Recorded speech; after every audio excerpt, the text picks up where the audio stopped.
Bismillahirrahmanirrahim. Assalamualaikum warahmatullahi wabarakatuh. Alhamdulillah, wassalatu wassalamu ala rasulillah wa ala alihi wa sahbihi wa man walah wa ba'd. Saudara-saudariku sebangsa setanah air, semoga video ini menemui kita semua dalam keadaan sehat, rukun, dan diberikan kemampuan untuk menata aktivitas kehidupan kita lebih baik, lebih bernilai, dan mulia di hadapan Allah Subhanahu wa Ta'ala.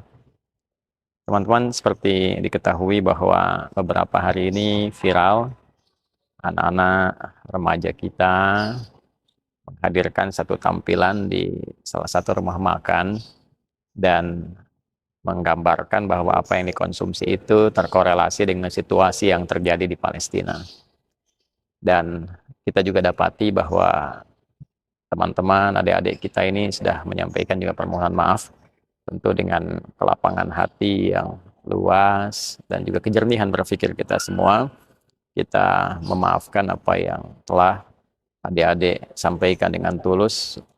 Namun di sisi lain juga penting untuk kita juga berikan satu informasi yang komprehensif, lebih menyeluruh, sehingga adik-adik kita, remaja-remaja kita memahami mengapa ada satu gerakan yang sangat mendalam, nilai rasa yang sangat tinggi, berwujud perhatian kepada rakyat, masyarakat, bangsa Palestina. Bukan hanya dari sekedar level personal atau komunal di masyarakat Indonesia, tapi pemerintah Indonesia pun, bahkan Presiden terpilih diketahui baru-baru ini melakukan satu kecaman dalam bentuk pidato yang sangat tegas atas apa yang terjadi di Palestina.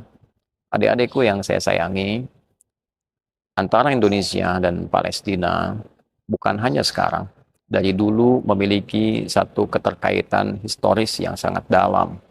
Saya ingin tarik dengan lebih ringkas saja dalam suasana kebangsaan, bahwa di antara yang paling giat, paling bersemangat menyuarakan kemerdekaan Indonesia, bukan hanya mendukung, tapi juga menyuarakan kemerdekaan Indonesia di dunia luar, adalah sosok bernama Syekh Muhammad Amin Al-Husseini.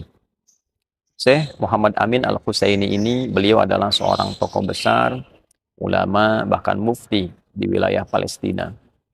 Dalam tur-tur kegiatan beliau di dunia internasional, bahkan saat beliau di Berlin, di Jerman, di salah satu channel radio, beliau memberikan sosialisasi kemerdekaan Indonesia, baik dalam bentuk dukungan, juga gerakan-gerakan yang memberikan sebuah kesan luas bahwa Indonesia telah merdeka, Indonesia perlu mendapatkan pengakuan dunia.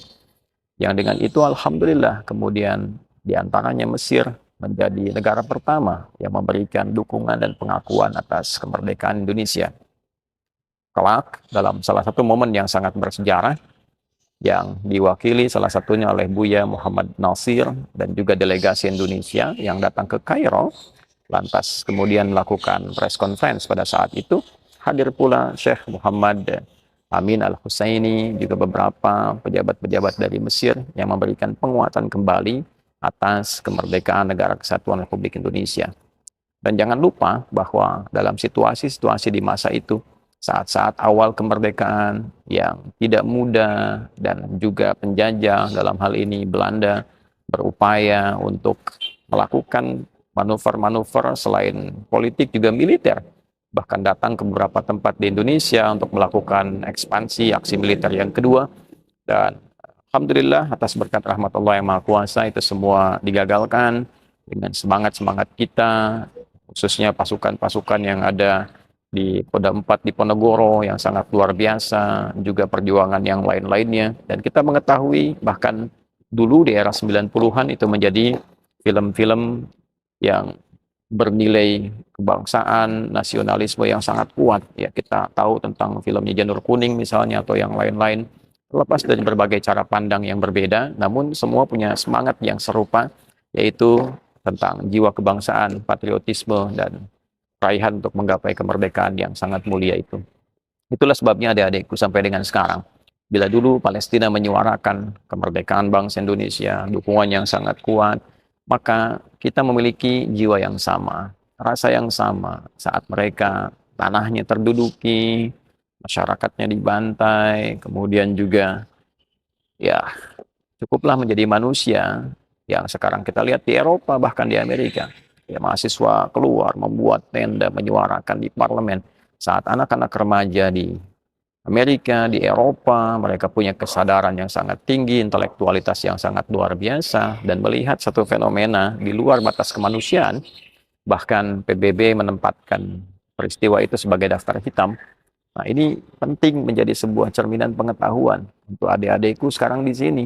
Jadi bila negara yang sudah luar biasa maju, masyarakat terpelajar, mereka mengecam itu, mengutuk itu, dan menempatkan dalam daftar hitam, maka setidaknya kita harus mendapatkan informasi lebih. Ya, bukan tindakan-tindakan yang kontraproduktif, yang mungkin sekali lagi saya rasa minimnya informasi yang mungkin didapatkan atau referensi yang tidak seimbang yang selama ini belum kita dapatkan sepenuhnya.